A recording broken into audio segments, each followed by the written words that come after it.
Hello everyone and welcome to today's video where I thought we would have a little bit of a look into the steps that I take to plan Christmas and the Christmas period. So we've got less than 9 weeks now at the moment at the point of this recording in order to plan, budget and buy all the bits and bobs that we need for Christmas. So I thought I would run through the steps that I take in hopes that it will help some of you guys out as well. So I am aware, I'm sorry that Halloween hasn't even happened yet. I'm trying to film this video so that it releases around or just before Halloween, because I know a lot of people like to get Halloween out of the way and even Thanksgiving out of the way before you start with Christmas preparations. I'm a little bit of an early bird with Christmas. Christmas is my favourite time of year and I really like to make sure that everything is planned out and ready to go as early as I can without being unrealistic. Normally I am way further into my Christmas planning than I am this year. I wanted to leave it till 10 weeks and then I ended up doing a bunch of overtime at work, and so here we are at 9 weeks and I'm just about to sit down with pen and paper and try and figure out my Christmas. So I've got my little list of notes here so that I don't forget anything, because there's so many elements to this. They do come together quite easily, but it can be quite time consuming. So if you're going to sit and do this with me, I would recommend pausing here, make yourself a hot drink, get yourself a few snacks, grab a notepad and pay slips or anything so you can figure out budgets with me, and we'll get started. Okay, so I usually start off making my budget. So throughout the year, every single week when I get paid, I put £20 into a pot, and that leaves me for the Christmas period £1,200 or £1,200, however you want to say it, for the Christmas period. This is going to include pretty much everything. The only thing that I don't include in this figure is kind of going out for drinks with work and things like that. That to me is a work thing, not a Christmas thing. So that's the only thing that's not going to be included in this. Now obviously if you have a very large family, or if you're traveling, or if this is like your first year with an empty nest and you're going to Vegas kind of Christmas, then this budget is going to be much higher. If you like to do things a lot more low-key, a lot more homemade, a lot more simple, it could come, you know, significantly under this. Your budget is your budget. I top this out really. I used to top it out at £1,000, but with everything going up over the last couple of years, it's just not quite enough anymore, and I find that I need to find extra money for food. So I did up it this year by £200, and this is about right for us. So it's going to include gifts for the kids, it's going to include the decorations, it's going to include food and all of that good stuff. So yeah, start off by setting your overall budget for the season. Now if you want to, if it makes it easier for you, you could do one big overall budget and then split that into, if you're having more than one day. So we really spend most of this on Christmas Eve and Christmas Day. We don't really bother with Boxing Day or New Year's or anything, but if you're splitting yours between 3 or 4 different days, you could get an overall figure and then split it into 3 or 4 sections, just so you know what you're dealing with. Okay, so I've zoomed it in a little bit. I appreciate you probably couldn't see all that well. Hopefully you can see this now. So the next thing that I'm going to do is I am going to set out my non-negotiables, okay? So these can be things that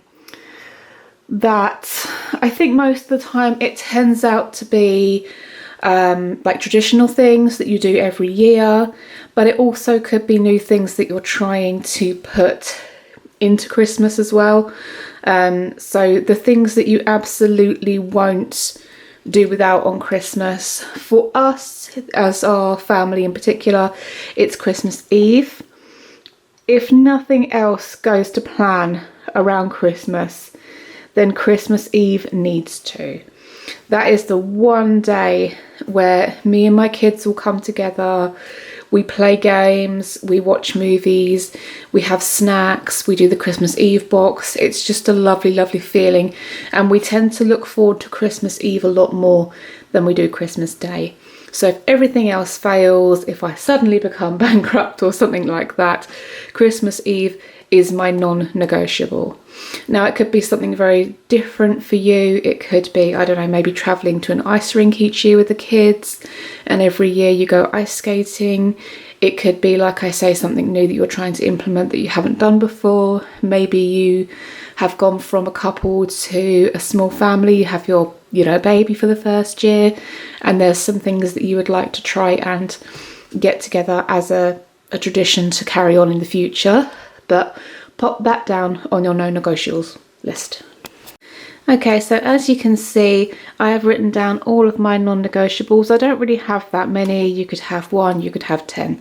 That entirely depends on your circumstance and how you do Christmas. But mine, like I said, Christmas Eve, Christmas Day dinner, and visiting my sister Raquel.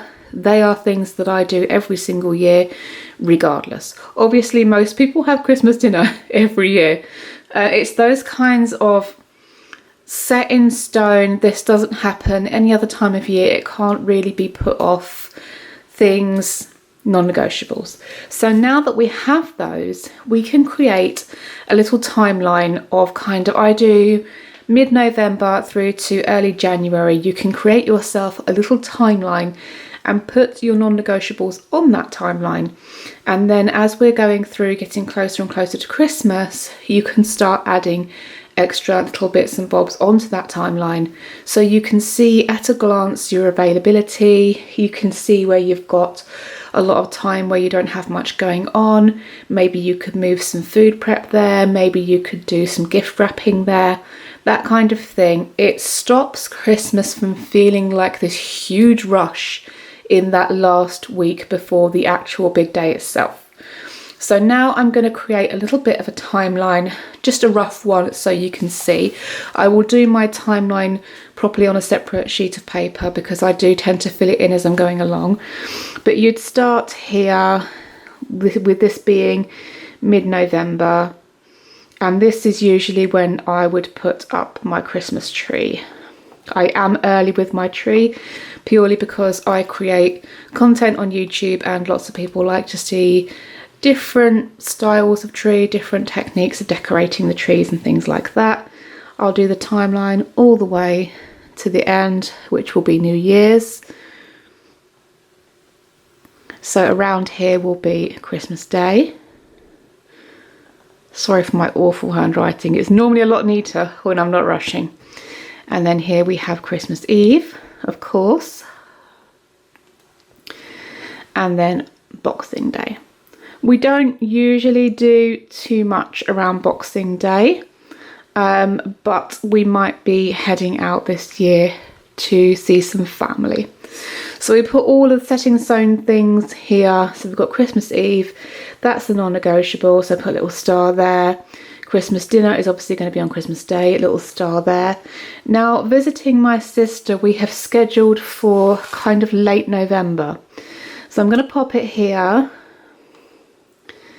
And when I do my proper Christmas timeline, I will put actual dates onto these so I can see, like, there might be a week between these 2 points. On this rough one, I can't really see how much time there is between these, but when I do it properly, I will do each day as a little line so I can see what's going on. But I can already see I have a huge gap here between visiting my sister late November and Christmas itself. Obviously, most people are going to have a big gap here. But I do already know that on the 21st, I have my works dinner, my Christmas works dinner. So I've already stuck something else on here that is not on the non-negotiables. And as you go and get closer to Christmas, you can start filling things in and you can start thinking about, well, what could I be doing in this bit here? Normally, in this bit between decorating the tree and kind of the week before Christmas, I'm doing lots of crafts. I'm making wreaths, I'm making garlands, I'm wrapping gifts, I'm doing crackers, I'm stuffing stockings, I'm making the Christmas Eve box. There's all kinds of things that go on here. And when I do a more precise day by day timeline, I'll be able to see that a little bit quicker. This is just for kind of illustration purposes. So you've actually got like, okay, it's getting really busy up this end and it's kind of busy down this end. But in the middle, I've got all this space. So when people inevitably ring you up and go, oh, do you want to go out for a Christmas dinner? Or would you like to come out gift shopping with me? Things like that. You can be like, okay, I've got a big window here and not here or here. You get the general idea. I think what I'll do is I'll do my timeline properly after I've finished filming this.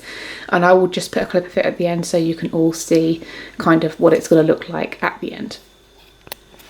Okay, so as promised, before I go today, here is my Christmas timeline that I have made a little bit more extensive so I can see exactly what's going on. It is day by day, and I have marked the weekends as well. So I know when everything is happening, I can see what gaps I have, and I can see when everything is happening. So I've put all the events on this side, and I'm going to leave this side free to add any extra bits for my shopping list, budget, for things like that. So there we go. That is what my Christmas timeline overview looks like. Right, so now that I have my rough timeline, I can start picking through these things and going into a little more detail with them. For example, I know around here, probably closer to Christmas there, we want to do, it's something that me and the children have been doing for a couple of years now, and it's become a kind of new tradition, which is quite nice, which is gingerbread houses. We separate off into teams and we each make a gingerbread house, and then my dad or a member of the family will decide the winner kind of anonymously. So I'm going to break that one down for you so you've got an example, but you would do this for each and every little event on your list. So, gingerbread houses. I'm sorry that the camera's getting knocked. I'm kind of trying to stand behind it so you guys can see, and my sweater is hitting it. So gingerbread houses. Now, I know I already have the mould, well, the cutters, for the actual gingerbread house forms themselves. So I've got that, I can tick that off. But I do need a recipe that I need to find. The one that I used last year was not very good. It was a little bit too soft.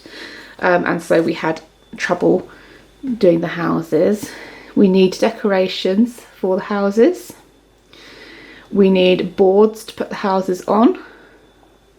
And then I'd like to do some kind of picky, snacky food that we can be kind of having while we're doing them.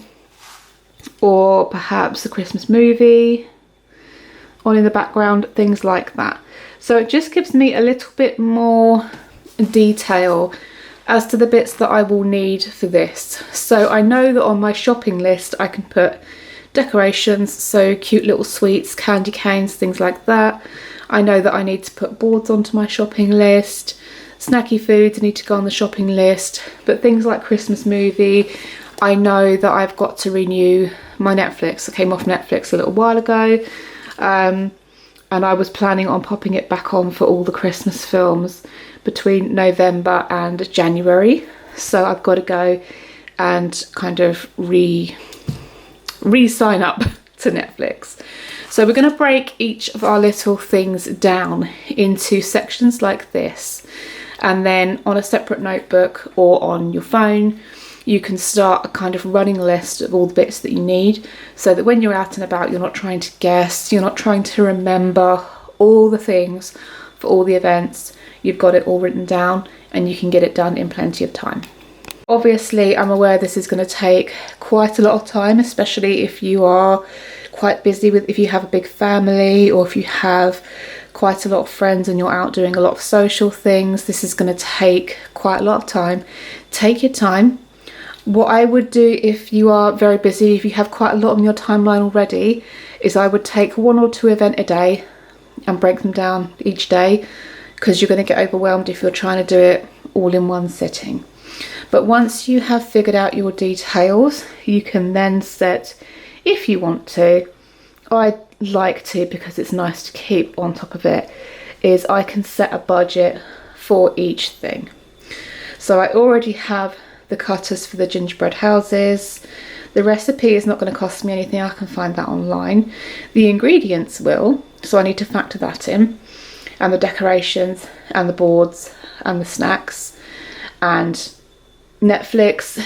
Yes, I do need to factor that in for a cost, but that cost is going to be spread across many events because we'll have movies on almost every night throughout Christmas. So for me, I want the budget for this to be around about £50. So I'm going to set that budget there at £50. I do kind of enjoy trying to beat my budget. So I'm going to aim for 40, but I'm going to set it at 50. I think that should be enough. Like most of the recipe bits I do already have. I will need golden syrup and things. The decorations, you know, a few sweets, some icing. It's not going to be terrible. The boards, again, they're quite cheap. It's going to be the picky snacky food that's going to cost the money really. And I mean, potentially we can come under budget if we make some of this at home as well. So there is, like, while you're setting the budget, keep in mind that you could undercut that if you plan early enough and you're able to get things as cheaply as possible. So now we have each of our things set out and we have each of our budgets set out if you are splitting your budget. Okay, so I am going to head off and just sit down a bit more comfortably with this, and I will come back to you when I have all of my bits that I've got so far planned out and budgeted for, and see how we are sitting with the budget that we have at the moment. Okay, I'm back. That was a little bit more stressful than I was planning on it being, but I broke absolutely everything down into what I wanted for each event or occasion or meal or whatever it is that I'm going through, and then I broke that down into tiny pieces, and then I budgeted each tiny piece, which gave me a general budget. Now there were a couple of bits of the budget that I had to tweak, and there's a couple of budgets that I've set a little bit higher than I think they're going to be, just so I'd rather have change than not have enough because I've under budgeted things. So starting off with decorations, I have accumulated quite a lot of decorations over the years. Certainly I've bought a lot already this year that are not coming out of the budget because the budget's just not got to stretch that far. Now, decorations most people have already set up. If you don't, then this is a non-negotiable if you want lots of decorations, and make sure your budget is correct. I like to buy bits of Christmas all year round just out of my own wages rather than out of the Christmas fund, but I do need to get a few more bits for Christmas still, and they are going to come out of the main budget. So those are things like I need to get some bits for garlands and wreaths and stuff. I don't think it's going to come to 100, but I haven't quite decided yet whether or not I'm going to go for making real garlands and wreaths, which will be cheaper because I can forage a lot of the bits, or if I'm going to buy artificial. So I have budgeted for artificial. That's going to be more expensive, but that is then a cost that I don't have next Christmas. So I'm factoring that in as well. And then after this, I have visiting my sister. I tend to go up there for one night. It's one night at the hotel, plus a bit of fuel money and a little bit of food for, a little bit of money for eating. So 100 I have budgeted for. It might be a little bit more. But like I say, I think a lot of this is going to come under. I think it will be okay. And I know I can manage on 100. I can get the hotel room, I can get up there, and I can get back. If it means I've got to take packed lunches with me, then that's what I'll do. You find ways to kind of keep these costs as low as possible. Certainly travel around the festive period is going to be one of the biggest expenses. That, gifting and decorating, that's where all your money's going around Christmas, is on travel. So then I've got Christmas cards. This is one of the ones that I think is going to come in under budget. I have budgeted £20 for Christmas cards. I have made my own Christmas cards. I made some last year that I didn't end up sending, and I also have some bought ones that I got last year that were surplus, so I'm covered for the actual cards. It's going to be the cost of the stamps. That's all that's going to be, and I think they are sitting at about £1.65 now for a first class stamp, which is breathtaking. I'm not expecting to get many cards in return, but it's one of the things I love to do. I love to send Christmas cards out a couple of days before the end of November, so they plop onto everyone's doormats on the 1st of December when a lot of people in my family are putting their decorations up. I love the idea that they've got their first Christmas card up while they're putting up their trees. So the gingerbread houses we've already talked through, we've broken that down together. So the budget for that's £50. Christmas Eve, again, I've budgeted £50. Even though this is one of my non-negotiables, Christmas Eve is pretty much covered. All I do, basically, each year I buy a new game, usually around the school holidays, the summer holidays, I will go out and I'll buy a new game. This year we have Throw Burrito, which I was really looking forward to getting. I actually saw it last year, but I had already bought last year's game, so I thought I'm going to get that this year. And we kind of just store them up in a big tote in the loft, and they come down for Christmas. So we've actually got quite a collection of games now. We will have the Netflix, we can watch a film as well. So really, this £50 is A, for the game, which I think was about £23, and then for a little bit of munchies, we're probably going to get some bits. We like to make pizzas, so we'll get some bits in, we'll make some pizzas, we'll play some games, we'll have some fizzy pop, and that's Christmas Eve pretty much sorted. Christmas dinner, you'll notice I have got food and drink on a separate thing. Christmas dinner has its own budget, and I think realistically I can bring it in £30 this year. We're not big on turkey. That's the main difference at Christmas time with the cost of Christmas dinner. There are 4 of us, there's not that many of us. We don't have huge appetites, and certainly on Christmas Day we're going to be munching on chocolates and all the good stuff anyway. So Christmas dinner is actually quite a small affair in this house. We tend to go for either chicken or gammon. I do want to do turkey this year, but I'm thinking of actually just getting maybe just even some turkey breast, not a whole crown, not a whole bird. We're not going to be messing around with any big huge bits of meat, so I might just get a turkey breast or 2, and that should be enough for us. Veggies are cheap as chips anyway, and that will pretty much be Christmas and dinner done. We've already got a Christmas pudding. I buy a Christmas pudding at the end of the previous year, and I leave it in my cupboard to mature, so the Christmas pudding for next year will actually come out of the food and drink budget, not the Christmas dinner budget. Boxing Day lunch is pretty much just leftovers and picky bits. We tend to end up with any kind of leftover meat with some hot mashed potato. We have cheese and crackers. We just kind of nibble on things. It's a nibbly dinner. Gifting. So this is my biggest cost. This is my biggest cost because I've got 3 teenagers. I've got one that's 19, one that's 18, and one that's going to be 13 very soon. So this year, all they really want is money, which I'm a little bit sad about, I won't deny it. I love seeing their faces when they come down in the morning and there's gifts under the tree. So what I've done is I've allowed them £100 each cash gift, and then I've done, I can't remember how much it was now, I've broken it down on one of my other sheets, but then they've got money for their Christmas stocking, and then there's money for one unwrappable gift under the tree each as well. So they do still have something to open, but they also still get their cash.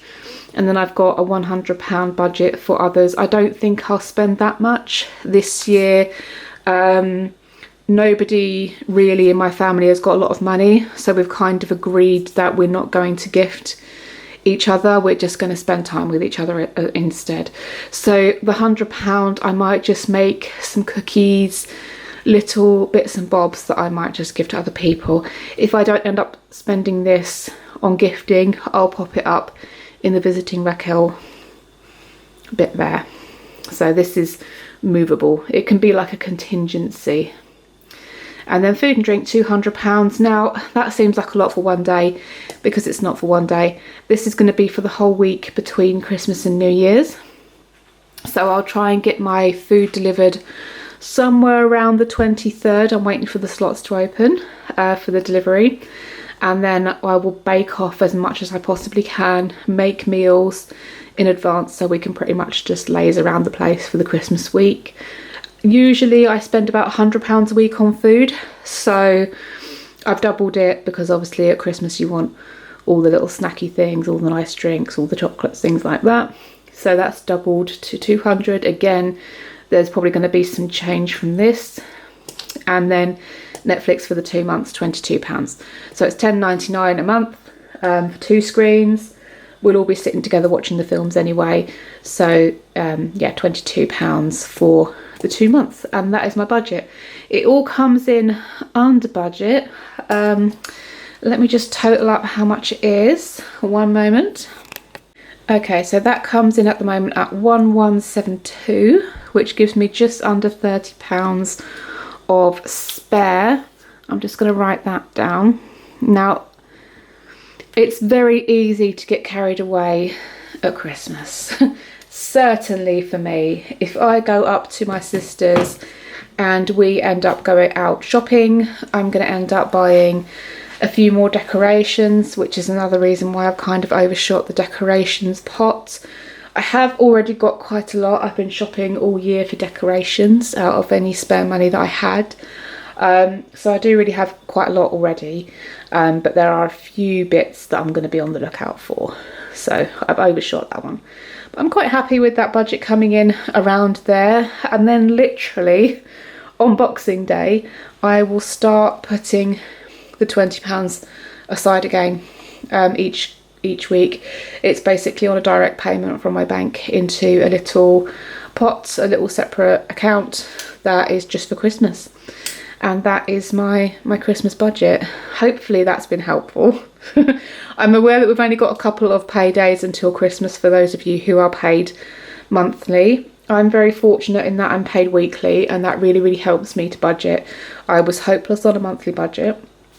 But if it doesn't help this year, at least certainly it can help next. If you figure out your budgets now, divide them by 12, then you know how much you can put aside each month next year to achieve Christmas on the budget that you want, rather than having to take out loans or credit cards or anything like that. However, I am thinking about making a video about ways to do Christmas on a budget. If anybody would like to see that, please let me know in the comments, and I'd be more than happy to do that. We can do gift ideas, we can do decorating ideas, we can do all kinds of things, ways to save money on Christmas dinner, on Christmas food, things like that. Certainly I can make a video about that. So yeah, hopefully this one has been helpful. I know Christmas is very stressful. I'm already feeling some anxiety from it. But yeah, I'm hoping I can do another Christmas prep video in a few weeks as well.